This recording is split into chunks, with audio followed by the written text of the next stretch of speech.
It hit them like a physical weight that your stillness is actually your most lethal weapon. While they were busy gasping for air and looking for someone to blame, you were already miles ahead, mentally dismantling the crisis and putting the pieces back together in a way that favored you. They realized that their panic was a performance, a loud and useless display of their own inability to handle reality, while your silence was a high-performance engine running at maximum efficiency. You didn't ask for permission to take control. You simply occupied the space that their fear had left vacant. In that moment of total clarity, they saw that you have a kill switch for your own anxiety that they can only dream of possessing. They watched as you filtered out the screaming, the finger pointing, and the useless what-ifs to focus on the cold, hard facts of the situation. This is the dark psychology of a master. You know that emotion is the enemy of strategy, so you checked yours at the door before the fire even started. You aren't just a solver. You are a ghost in the machinery of their panic, moving with a precision that makes their frantic energy look like a slow motion car crash. The realization that you don't panic has fundamentally altered the way they see every interaction they've ever had with you. They used to think your lack of reaction was a sign of being slow or indifferent, but now they know it was the quiet hum of a predator waiting for the right moment to strike. They see now that you aren't bothered by the storm because you are the storm, a force of nature that doesn't need to shout to be felt. Your class isn't just a personality trait. It's a strategic choice to remain untouched by the common desperation that fuels the rest of the world. They are currently replaying every time they tried to rattle you or get a rise out of you, only to realize that they never stood a chance. You were never in their game. You were observing it from a height they can't even begin to measure with their shallow social yardsticks. Your ability to solve the impossible while they were still trying to understand the problem has placed you in a category of one. You have become the person they fear because they know that no matter what they throw at you, you will simply absorb the impact and use the energy to build something better. The silence that now follows you is a form of primitive respect that they don't even know how to articulate yet. They are speechless because your competence has stripped them of their only defense, which was the belief that everyone is just as scared as they are. You have broken the collective contract of shared weakness by showing them that a human being can actually be unshakable when it counts the most. You didn't just fix a problem. You fixed the hierarchy of the room, placing yourself at the top without ever having to announce your arrival. It is a beautiful form of psychological dominance to be the only person in the room who isn't looking for a way out, because you are the way out.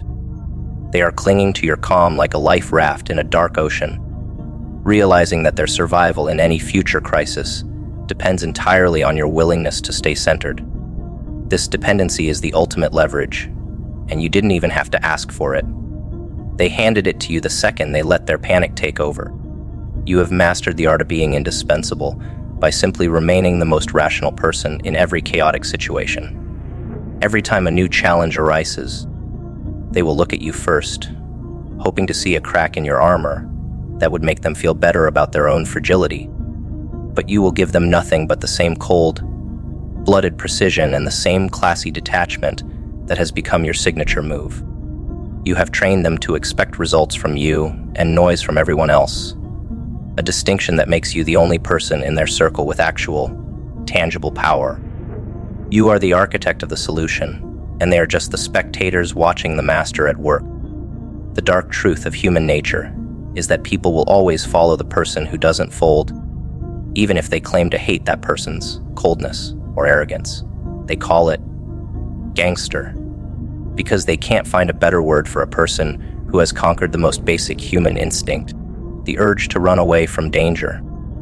You are running toward it, not with a hero's shout, but with a technician's focus, and that is far more terrifying to them than any display of traditional bravery. You are solving the world while they are still trying to survive it, and that gap between your capabilities and theirs is growing wider every single day. They are looking at you with a new sense of unease, because they realize that your brain doesn't work like theirs. While they are governed by the immediate, searing heat of the moment, you are governed by the cold architecture of the next. They finally see that your lack of panic isn't a lack of feeling, but a superior form of emotional intelligence that allows you to prioritize the mission over the noise. It hit them that while they were drowning in the why, you were already halfway through the how. You have effectively become a ghost in their machine, a variable that they can no longer account for because your logic is too clean for their messy lives. There is a primitive fear that comes from watching someone solve a life-altering problem without breaking a sweat or raising their voice. They call you cold-blooded because they don't understand the discipline it takes to keep the fire inside your engine instead of letting it burn the building down. They realize that you aren't just smarter than them, you are more resilient, more focused, and more dangerous because you don't waste energy on useless expressions of distress. You are the one who walks into the chaos and finds the single thread that untees the whole knot, and that kind of talent makes them feel entirely obsolete. It dawned on them that your quietness was never about shyness. It was about conservation of energy for the moments that actually matter. They spent their lives being loud in the sun, but you were training in the dark for the storm that was always coming. Now that the rain is here, they are looking to you to build the ark, even though they spent years mocking your meticulous nature. You are the genius who stayed ready while they stayed busy, and that distinction has cost them their pride. You didn't just solve the problem, you solved the mystery of why you've been so quiet all this time. The most humiliating part for them is the realization that they were the biggest obstacle you had to solve along with the crisis itself.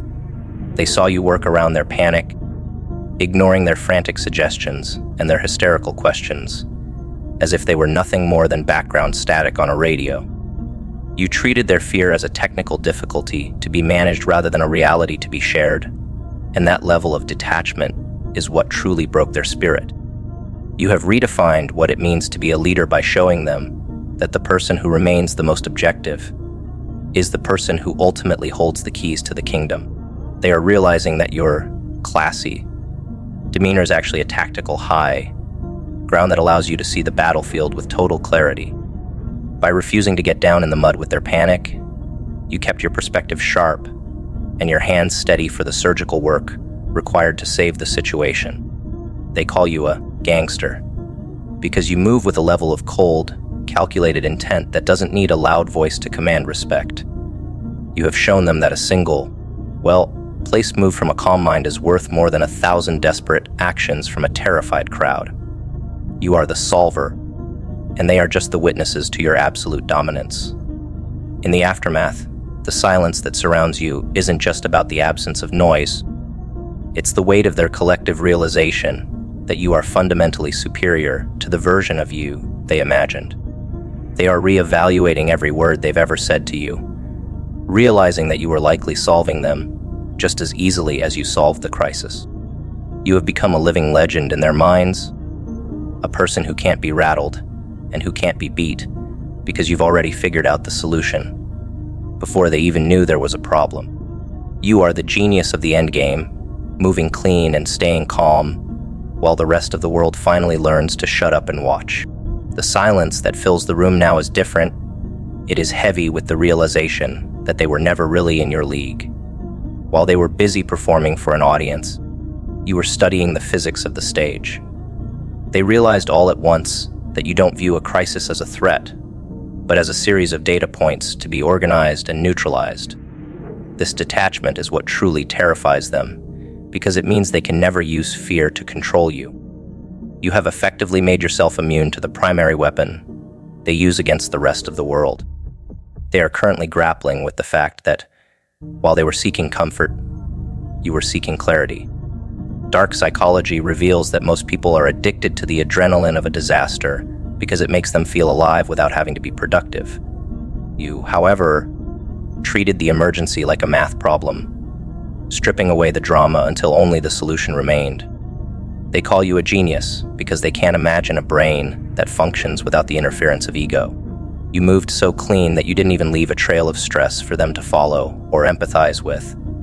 It hit them that your gangster reputation isn't about aggression, but about the absolute lack of it when everyone else is exploding. They saw you handle the most volatile personalities and the most high-stakes variables with the same board precision of a librarian shelving books. This level of class under fire is a signal of absolute dominance that no amount of shouting could ever achieve. You didn't just solve the problem at hand, you solved the problem of their relevance by proving they are entirely unnecessary in the moments that actually count. Every time they look at you now, they see the person who watched them fail and chose not to judge, but to act. That kind of mercy is the most cold, blooded move of all because it highlights their inadequacy without you ever having to say a word. You have become a living standard of competence that they will never reach, a benchmark that turns their everyday efforts into jokes. They are speechless because any attempt to thank you feels like an admission of their own helplessness. You have turned their gratitude into a source of permanent psychological debt. The realization that you are the only one who can navigate the dark has turned you into a focal point for their hidden anxieties. They are wondering what else you have already solved in secret, and what other impossible things you are currently managing without their knowledge. You have created a vacuum of information that they are desperate to fill, but you give them nothing but the results of your latest victory. You are the architect of a reality they merely inhabit, and that power dynamic is as solid as the stone foundation of your character. They are realizing that your silence is a form of extreme self-respect that prevents you from leaking your energy into their chaotic lives. You didn't join the panic because you didn't see them as worth the effort of a shared emotional experience. To you, the crisis was a task, and they were just another variable to be moved out of the way, so the work could get done. This level of focused intent is what they call cold, but you know it is simply the only way to live if you intend to win. You have effectively closed the door on their influence forever,